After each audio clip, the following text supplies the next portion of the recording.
So now we're going to talk a bit about doing interviews, particularly field interviews. So we talked a little bit about survey interviews already in this course.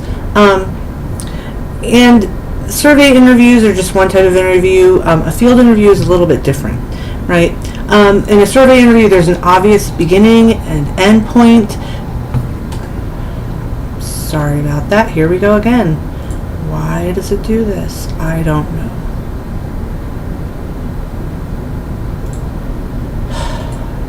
There. Okay. And there, for some reason, it went ahead. Anyways, I will figure out why it does that someday. There's an obvious start and end point. When you're doing a survey interview, you have a list of questions. You have very specific questions. They're standardized. The interviewer does not get involved with the participant very much, except for that little bit of exchange that you have just to ask the questions and record the answers. Most of the time, you're going to use closed-ended questions, and people just get to choose one of your responses. And the social context where the interview takes place is not as quite as important. You probably won't make much note of it at all, in fact. And the interviewer is the one who kind of determines how the interview is going to go. The participant is really just there answering your questions that you've decided on, and you set the pace and all that stuff. Now, in the field interview, it's a little bit more of an open-ended kind of process. You might have a list of questions that you want to ask people, but you may not actually just sit down and say, I'm going to do an interview with you. Maybe you'll mix observation in with your interview, right? Your questions are going to be tailored to the individual people that you're talking to. It's not going to be just a standardized question, and you're going to try to show some interest in what the people are up to and what's going on in their lives, in order to get them to open up and give you the information that you're looking for. You may be interviewing groups of people rather than one person, or you can still be interviewing one person. There is no real set kind of limit on that. Open-ended questions are usually what you're going to ask. You're going to ask them a question, and they're going to tell you what they think for however long it takes to answer it. And the context, the social context in which the interview is taking place is very, very important. It's key to understanding why people respond the way that they do. And as an interviewer, you're going to adjust to their norms and language and stuff like that. And you might adopt some of their mannerisms or language conventions to a small extent. You don't want to go too far and look silly, but you may just kind of take on some of those. So the types of questions that you're going to ask in a field interview are a little different too. You're going to ask more descriptive questions, and these are the best kind of questions to ask early on in the interview process. And just try to get a feel for what the scene is and what the situation is with your participants, and get as much these descriptive kind of data from them as you can. And then you'll move on to more structural questions, and this is more useful once you've already kind of have an idea of what it is that you're observing, and you can use these structural questions to kind of verify those themes and things that you've seen come out of your other interviews, right? So this is what happens when you, like I've talked to you about the iterative process of qualitative research. Sometimes you'll go out, you'll do some interviews, and you'll find out that the questions you're asking aren't great, and you might need to change them or revise them or add something to them. And that would be these kinds of structural questions. Once you start to understand what it is you're looking for better, you can tweak your questions and ask more of these kinds of questions so that you can kind of verify what it is that you've been observing. Then there's contrast questions. And these you get from kind of, the analysis of those structural questions that you've been asking. And you can start to ask your group members to verify similarities or differences that you've kind of observed in your time in the field, right? And you're going to be going off of those kind of categories that you've developed through your structural questions and your descriptive questions earlier in the process. Getting qualitative research done is not an easy process. And what you're really trying to do is capture how the groups that you're observing interpret the world, right? And trying to look at the world from their particular social kind of context, their cultural lens, whatever it is that you're looking at. You want to try to understand the way they see the world and how they feel about things. That is what the best qualitative research does. And it also offers up this information subjectively. You're not being objective. You have to make sure that people understand that you're not objective, and you want to discuss your own biases, right? Always, you'll have some kind of section in your research where you're going to, talk a little bit about, how you see things and how your interpretation may not be precise, but this is the way you've seen it, because your perspective is important too. And the more detailed your data, the better, right? The more diversity you can include, the more detail you can pull in, the more descriptive kinds of things, pictures or, stories or whatever it is that you can get, the more detail you can add to your data, the better it is, and the higher quality, the more rigorous your fieldwork research is going to be. And there's some differences in the quality standards between quantitative and qualitative studies, but we don't really, like I said before, we don't really look at reliability and validity so much in the same way when we do qualitative research as we do in quantitative studies. We're really interested in that authenticity, right? Getting those, the real authentic representation of the social world that we're observing in our field research. Not necessarily making sure that it's the absolute, God's honest, scientifically proven truth, right? Because we're interested in people's perspectives and the way that they see the world. And so that's always going to be something that exists outside of the scientific understanding of the world. So rather than talk about reliability in field research the way we do in quantitative, we've already talked a little bit about validity and how we are looking for that authenticity, right? But we're interested in consistency when we talk about reliability in field research. Internal consistency has to do with if the data that we've gathered makes sense when we consider all the known factors about our site and the people that we're observing, right? And what we're trying to do is minimize deception, right? Whether it be ourselves trying to, write up our research in one particular way because that's, what people expect from us, or, whether or not it's our participants who are trying to kind of hide something or, whatever. We check our data for that internal consistency to see if it makes sense in the context. And we want to check to see if the actions of the group members are consistent over time, if they, match up with our earlier kinds of interviews, and, that's one way we can look at consistency with our data.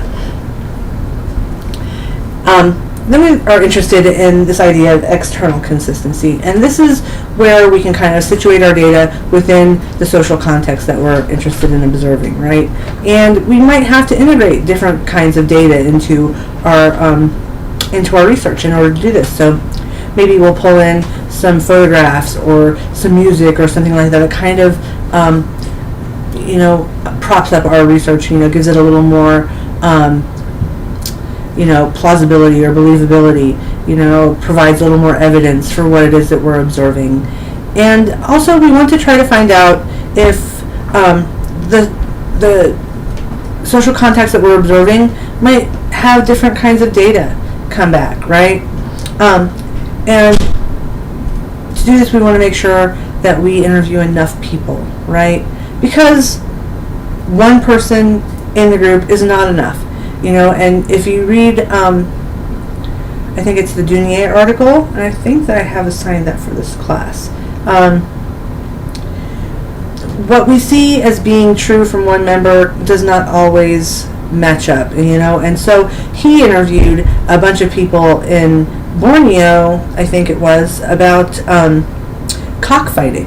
And he talked to some wealthy people, and these are people who he had stayed with, and he was talking to them, and he interviewed several people about the cockfighting that went on, and they told him, it was a place where people could, reproduce their culture, and they did all this stuff, and it was, good for the village, and it helped kind of make people have a sense of brotherhood and stuff.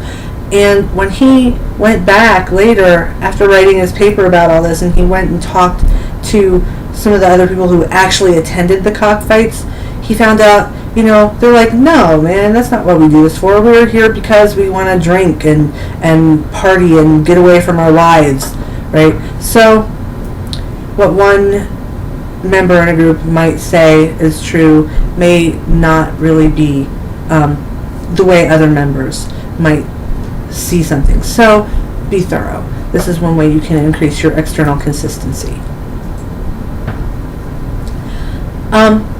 So these are other ways that we talk about validity in social research, and particularly in qualitative research. So ecological validity has to do with how much the way you've described the social context of your setting kind of matches the worldview of the people who are members in the group, right? So does your description of their world match with their description of their world? The closer it does, the more likely people will believe that your work is valid.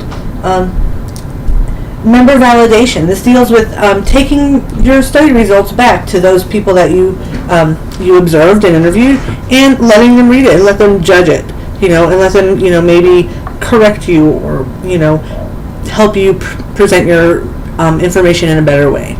And then there's this idea of natural history, where you're going to completely disclose all of the methods that you used in your research. I think this is a really important thing for all researchers to do, not just because you want to, increase your validity, but because, it's the ethical thing to do. It allows people to, not just see what you've done so they can criticize you, but also to learn from what you've done, right? So always disclose all of your methods and talk about how it was when you were there, right? And then there's competent insider performance. And this has to do with the ability of you to act like a member of the society, right? The better you get at blending in to the society, the better your data is going to be, the better your observations will be, the more they're going to open up and allow you to see what their world is really like. Plus, you'll have that experience yourself of what it's like to be in their world. So these are all really important ways that you can work on increasing the validity, that authenticity that we were talking about of your social research, particularly your qualitative research. So it's inevitable when you're doing field research that you're going to run into some issues. You're going to have some ethical dilemmas that are going to arise, right?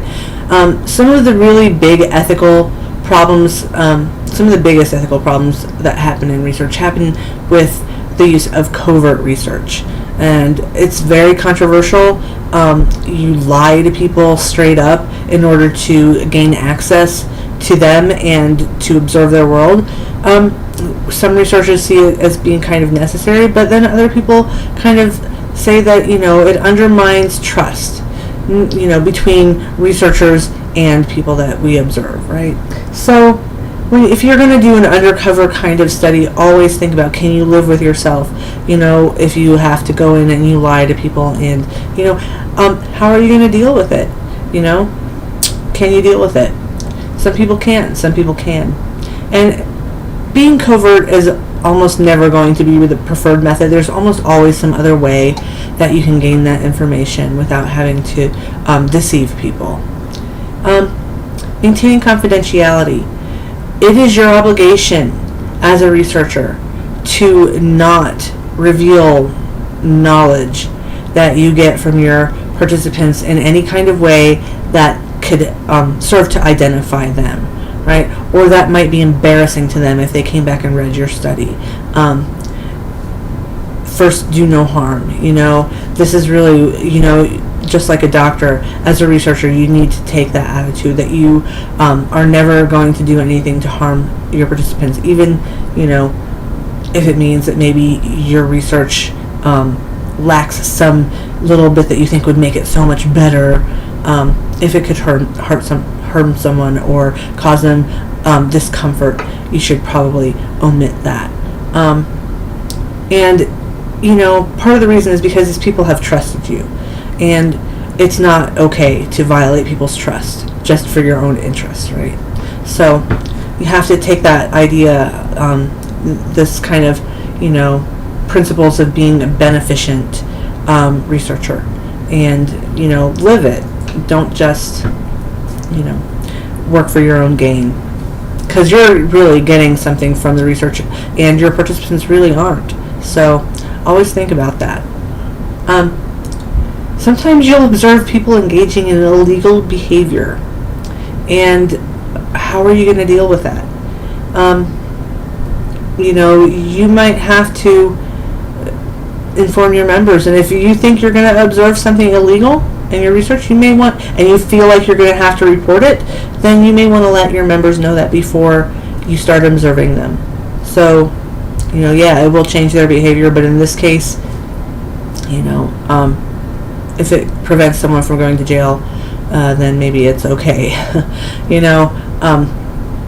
have to kind of, decide, where that line exists for you, because, there have been a lot of people who've done some kind of studies that, put them into positions where they observed a lot of unethical or illegal behavior, and, I can imagine that it would be a very difficult decision to make, but, as researchers, you have to be prepared, for those kinds of things to happen. And then there's this idea of studying down, right? You have power, and the people you're studying have less power. And it's really important for you to understand that quite frequently when you're doing studies, you're going to be studying less powerful groups, because honestly, it's hard to get access to people who have more power than you when you want to do a study. And so, in all likelihood, almost all of the research that you'll do is going to be of less powerful groups. And, don't take advantage of people just because you feel like you're in an upper position, right? So these are all these things that we have to think about. Sometimes you can find yourself in some really complex situations when you're doing field research. So there can also be some ethical dilemmas that arise when you go to publish your work, right?